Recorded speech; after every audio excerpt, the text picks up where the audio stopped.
Você tem uma relação complicada com a sua mãe, que é sempre muita cobrança, muita pressão, aquele conflito que nunca termina? Bom, esse vídeo aqui é para você. Nós vamos discutir mais um capítulo do livro Complexo de Perfeição e agora nós vamos entrar no oitavo capítulo, que tem como título Lutando pelo Trono com a Rainha. O meu nome é Jéssica Faia, eu sou psicóloga, sou especialista em saúde mental, sou mestre pela Faculdade de Medicina da Universidade Federal de Juiz de Fora e trabalho com casais e numa perspectiva de ter relacionamentos mais saudáveis de uma forma geral, né? Tanto relacionamento com a mãe, com a família, relacionamentos com colegas de trabalho, para que você possa ser mais assertivo e poder se posicionar mais diante dessas pessoas que às vezes são mais difíceis, são mais críticas, são mais tóxicas. Então, acompanhe com a gente esse capítulo. Não esqueça de deixar o seu like e compartilhar esse vídeo com outras mulheres.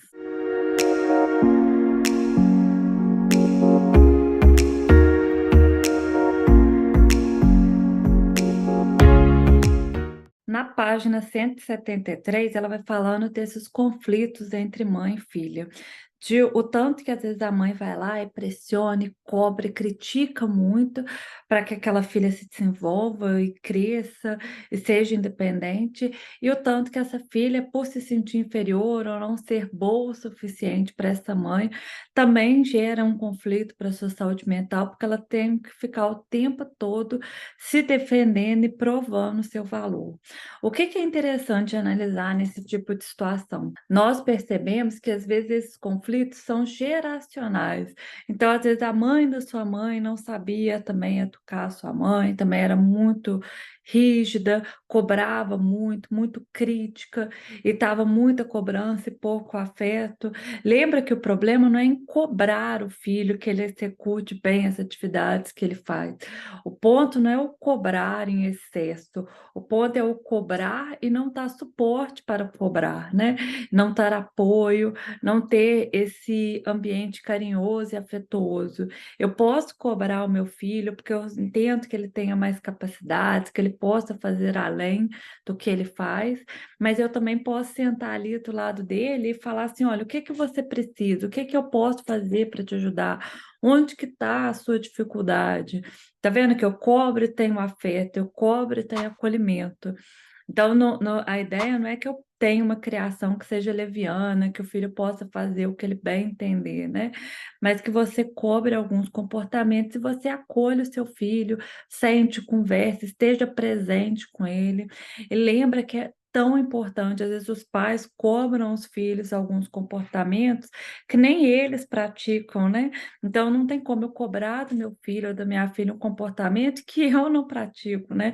Eu cobrar que ele se alimente de forma saudável se eu tô lá comendo hambúrguer de segunda a segunda. Eu cobrar que ele não possa fumar, que ele não possa beber álcool em excesso, se eu tô fumando e bebendo álcool em excesso. Lembra que o melhor, né, a melhor atitude que a gente pode ter com o nosso filho é pelo exemplo. Então, que você cobre alguma coisa que você também faça, né? Que ele se inspire no seu exemplo. Nessas relações mais patológicas, né, entre mãe e filha, a gente percebe que a filha tem muitas ações e muitos comportamentos apenas para agradar essa mãe. E essa mãe passa a ter um papel, né, na vida dela assim tão crucial, principalmente quando a mãe é narcisista, uma mãe muito crítica, uma mãe, né, que tem um comportamento muito pesado, de muita cobrança e pouco afeto. Quando essa filha, né, ela tenta agradar essa mãe de todas as formas, ela tenta viver a vida que a mãe gostaria, e isso vai criando uma pressão, uma cobrança, né, um sentimento constante de peso nos ombros, de inferioridade. Quando ela começa a fazer terapia, por exemplo, a entender esses processos, entender que às vezes a mãe é uma mãe narcisista, né? Entender bem o que é narcisismo, porque eu vejo que às vezes as pessoas falam isso de uma forma mais leviana, de uma forma mais comum, mas o narcisismo ele tem um diagnóstico, ele tem critérios para você encaixar a pessoa como tendo uma personalidade narcisista, né? Critérios da psicologia, né, inclusive. Então, assim, é necessário que isso seja avaliado de uma forma correta, de uma forma mais embasada cientificamente, né? E aí, caso você se identifique com isso, você começa a querer se libertar dessa mãe e começa a identificar quais são as suas necessidades, as suas demandas, né? O que que você pode fazer de acordo com o seu desejo, de acordo com as suas potencialidades. Eu atendo pessoas que às vezes levam a vida inteira, né? Começam uma profissão que não tem vontade, fazem coisas que não têm vontade, porque aquilo era o desejo da mãe, né? Aquele era o sonho da mãe. E é saudável também você conversar com a sua mãe, entender e falar com ela: olha, eu entendo que esse é o seu sonho de ter essa faculdade, esse é o seu sonho que eu cursasse essa faculdade, mas na minha vida eu entendo que eu quero fazer esse outro curso, eu quero fazer essa outra formação, porque isso tem mais a ver comigo.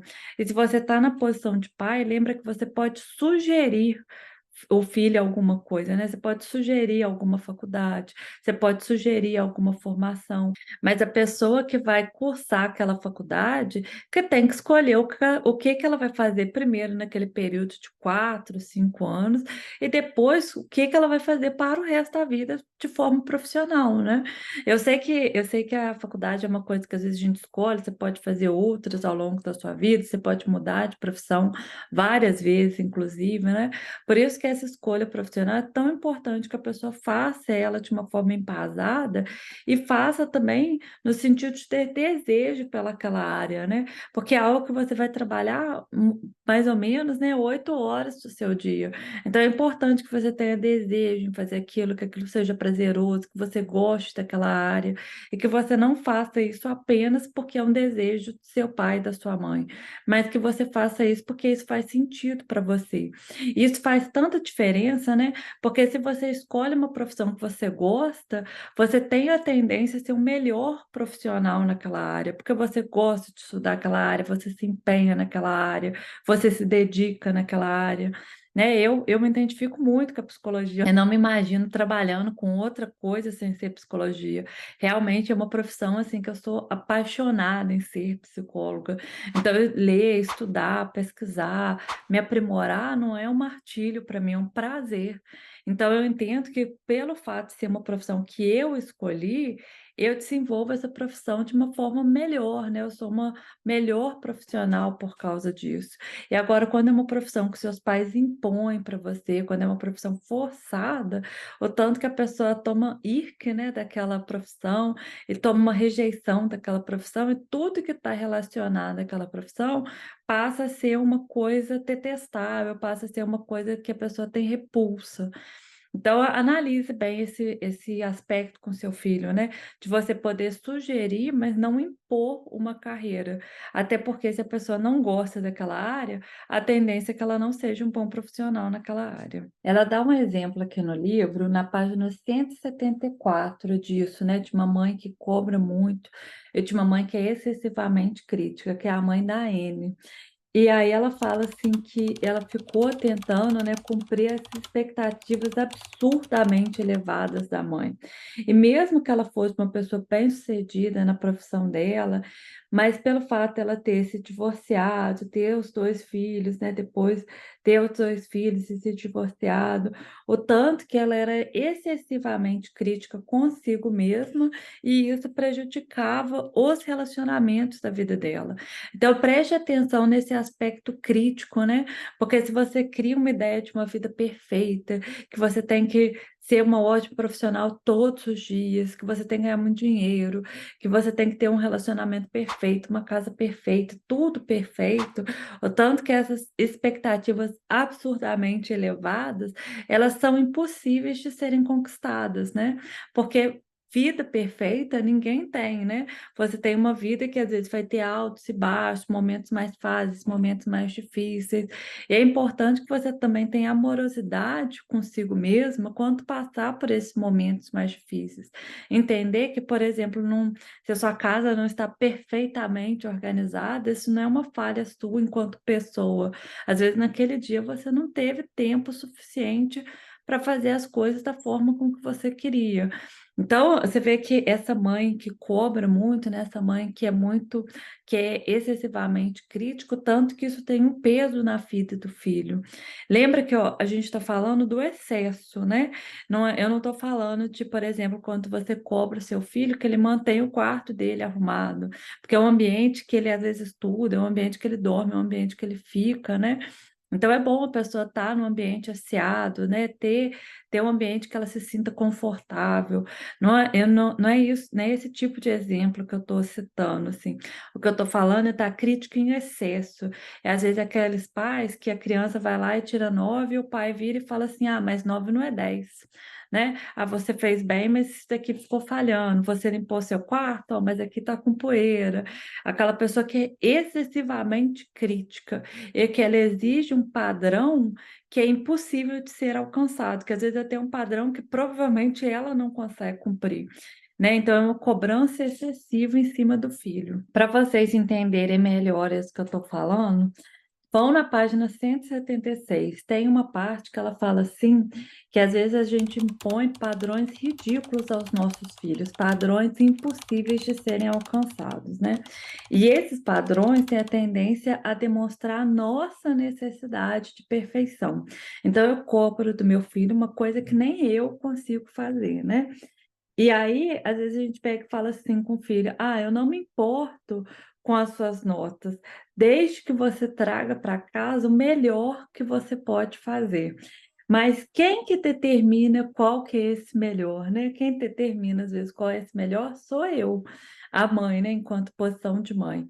E aí a gente percebe que, às vezes, é aqueles pais que viram e falam assim: ah, eu estou te cobrando que o 9 não é 10 porque eu sei que você consegue dar 10 eu sei que você consegue fazer o melhor. Mas estou eu que determino o que que é o melhor. Tá vendo como é que eu estou desconectada até das potencialidades, das capacidades do meu filho? Que às vezes naquele momento o melhor que ele poderia fazer era o 9, não o 10, né? E esse discurso assim que ela até fala aqui é um discurso manipulador, é um discurso pesado para uma criança, porque se meu pai que determina o que que é o melhor, e se esse melhor está sempre no nível da perfeição, essa criança está sempre na falha, está sempre na falta, nunca é competente o suficiente, não consegue produzir nada de forma perfeitamente, né, alcançável, porque os objetivos que esse pai ou essa mãe traçam são objetivos inalcançáveis. Então tenha cuidado, né, com essas falas, de, por exemplo, falar assim com seu filho, ah, eu sei que você pode fazer muito melhor, quando às vezes naquele momento aquela nota foi o melhor que seu filho conseguiu fazer.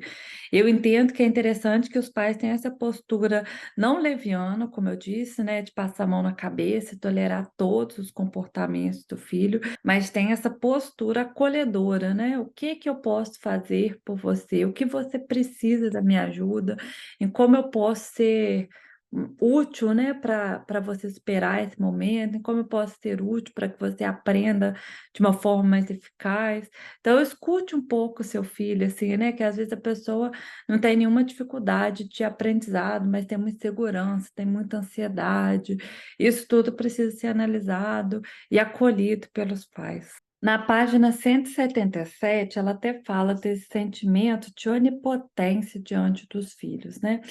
Que o nosso amor pelos filhos é tão forte, é tão intenso, que às vezes a gente pega e fala assim: ah, eu não consegui fazer isso, mas meu filho consegue. Eu não pude ser perfeita, mas meu filho consegue ser perfeito.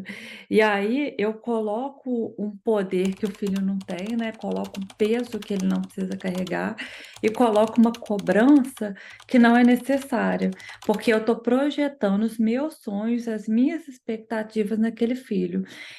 Geralmente a fala é essa, né? Ah, na minha época eu não podia, minha família não tinha condição, e não sei o quê.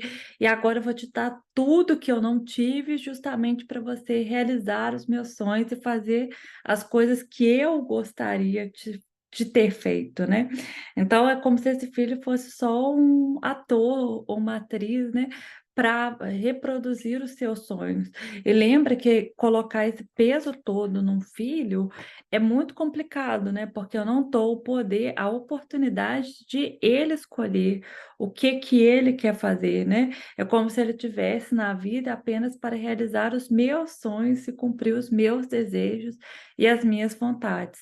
E o filho, ele não é um quadro em branco, né? Ele é uma pessoa, ele tem personalidades, ele tem os próprios sonhos, os próprios desejos e as próprias vontades. Eu vou salientar mais uma vez esse aspecto para que isso fique bem claro. Eu não estou falando aqui que você tem que deixar o seu filho fazer tudo que ele quiser, que ele pode, né? Ainda mais se for uma criança, que ele pode fazer o que ele vai entender da forma que ele quiser. Não é isso que eu estou falando.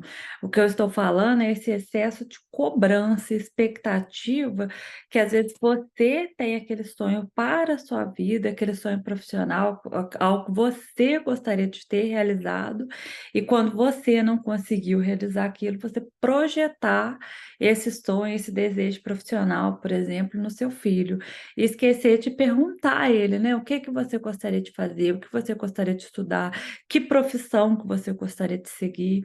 Então, são coisas diferentes, né? Eu não estou falando que uma criança tem que definir por si só o que ela quer fazer, né? Se ela quer arrumar o quarto ou não, se ela quer comer verdura ou não, né? Porque uma criança não vai ter uma capacidade mesmo de fazer, às vezes, as melhores escolhas para si, né? Por isso que os pais entram nesse papel de auxiliadores mesmo, de ajudar a conduzir aquela criança para ter valores, para ter uma formação mais estruturada, né? O que eu estou falando é esse excesso de crítica em cima do filho. É quando eu vou e critico e falo assim: olha, 9 não é 10, né? Você não deu o seu melhor. Eu sei que você pode mais. E esse mais, se eu quero perfeição, esse mais é inalcançável. E quem fala isso não sou eu, não. O Freud falava isso também, né? Tá até aqui na página 178. Tem uma parte do livro do Freud que ele falava assim: a criança terá melhores coisas do que os pais, porque é um processo natural, né? De você querer dar para o seu filho as coisas que você não teve. O problema é quando você esquece de perguntar ao seu filho se aquilo de fato é o que ele quer, né? É quando essa mãe ela só se realiza através da conquista dos filhos. Tem até um exemplo disso na próxima página, na 179, de uma moça, né, que queria muito que a filha tocasse piano, porque ela gostava de piano, né? E aí tem uma parte que fala assim, que a mãe insinua a experiência do filho e a rouba. Então é aquela cobrança, igual eu disse, o que eu vejo mais assim no consultório, nessas cobranças profissionais, de querer que o filho tenha a mesma profissão do pai, ou querer que o filho curse aquela faculdade que era o seu sonho de ter cursado, e esses desejos assim de tocar um instrumento, né, de aprender uma língua, e às vezes você pega e fala assim, não, mas eu quero que meu filho aprenda essa língua porque eu não tive oportunidade de aprender essa língua. Só que será que é desejo do meu filho aprender aquela língua?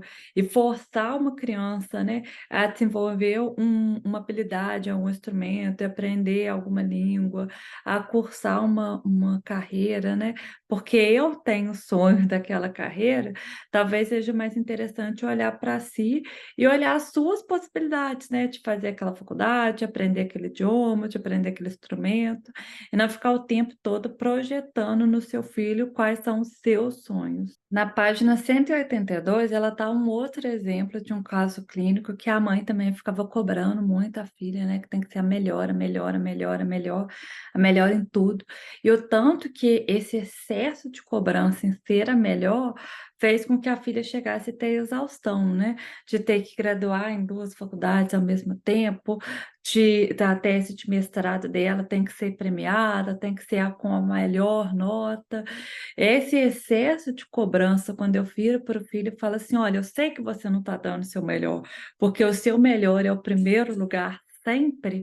Isso cria uma expectativa em cima do filho impossível, né? E além de criar essa expectativa, também gera muita ansiedade, muita frustração, muita pressão. E isso, assim, eu não preciso nem falar aqui, né? O tanto que é patológico, o tanto que é ruim para a saúde mental de um adolescente, de um adulto jovem, né? Porque ficar se esforçando constantemente para ser o melhor em todas as áreas da sua vida é uma busca impossível. Você pode tentar dar o seu melhor de acordo com as suas capacidades, do que você entende que é o seu melhor naquele momento. Então, às vezes, no seu melhor naquele momento é um segundo lugar, é um terceiro lugar, e foi o melhor que você pode dar. Agora, essa busca constante por ser o melhor em tudo é uma busca muito difícil de ser alcançada. Na página 183, ela fala que também a criança que sofre essa mania de grandeza, né, de ter esse medo enorme de fracassar, de falhar, de tirar o segundo lugar, né, o tanto que essa criança é muito crítica e é um adulto muito crítico, né, que se condena sem piedade, né, que se trata de uma forma muito cruel. Então, na sua cabeça, é como se ela tivesse assim: nossa, mas como eu pude tirar o segundo lugar? Eu não sou a melhor, né? Como que eu pude ficar em segundo lugar nessa prova? Ou como eu pude tirar uma nota baixa, né? Como eu pude falhar nessa situação, né? Como eu não pude perceber que esse relacionamento não era bom para mim?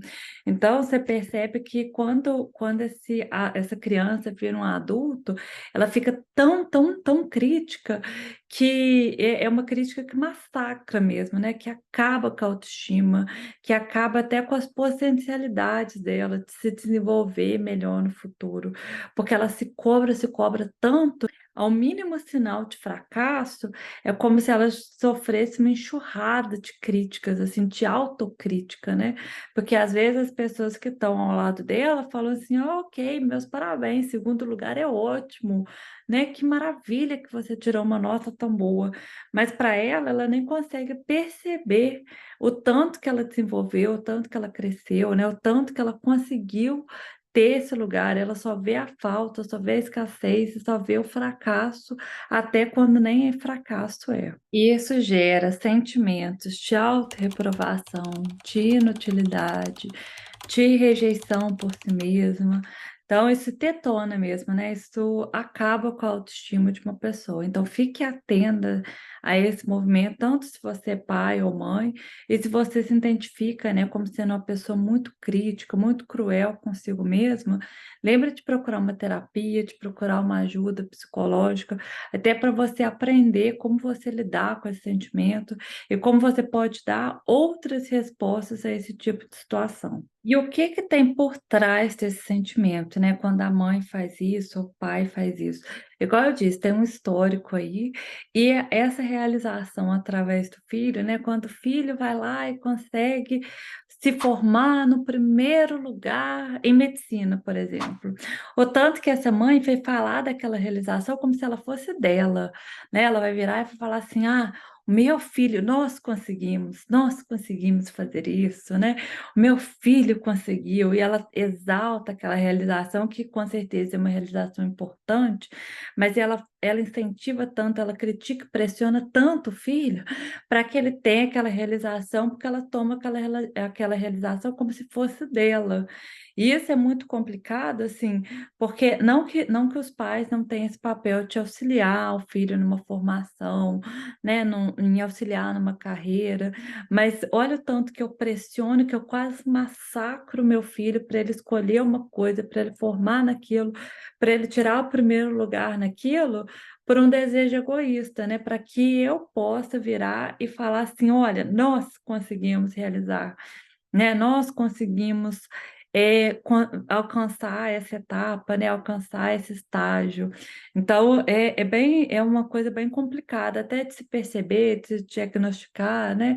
Isso tem muito a ver com o narcisismo. Eu recomendo que vocês leiam na página 186, que tem caso clínico, até para entender melhor como que isso acontece, né? Porque não é tão escrachado como eu estou falando, né? Às vezes é muito mais sutil, e é essa crítica no sentido de apoio, né? Mas eu falo para te ajudar, eu falo porque eu sei que você consegue fazer mais, eu sei que você consegue ir além, e aí fica pressionando, pressionando muito mais do que é possível para aquela pessoa suportar. Então tem que ser amorosa com seu filho, afetuosa, converse, entenda o que está por trás dessa autocrítica, né? Quando seu filho se cobra muito, quando ele tem uma baixa autoestima, entenda também a sua parte nisso, né? Se você cobra ele além do que é possível ele dar. Então, se você vê que ele está se esforçando, que ele está tentando, valorize também esse esforço. Isso é muito importante para que os filhos sejam pessoas mais saudáveis, pessoas com autoestima, com autoconfiança, que eles se arrisquem na vida, né? Porque se eu só cobro perfeição, eu entendo que esse filho também não pode falhar, não pode errar, não pode tirar segundo lugar. Então lembra assim que é importante que esse filho tente, que ele se arrisque. Se ele não conseguir, tudo bem, ele pode tentar de novo, né? Ele pode estudar mais, ele pode se esforçar de uma outra forma. E isso é muito importante, assim, o filho poder entender que ele tem essa permissão para não ser perfeito, né? E que se ele tentou uma vez, infelizmente ele não conseguiu, ele pode estudar e tentar de novo, né? Essa falha, esse fracasso até então, que isso serve como experiência, isso serve como aprendizado, e que a partir dessa experiência ele pode se envolver e se aprimorar. Então, ter esse sentido mais de amorosidade, de afeto, que isso é muito importante para os vínculos. Caso vocês tenham alguma dúvida, pode me escrever, me perguntar. Não esqueça de deixar o seu like e compartilhar esse vídeo com outras mulheres. Nos vemos no 9º capítulo.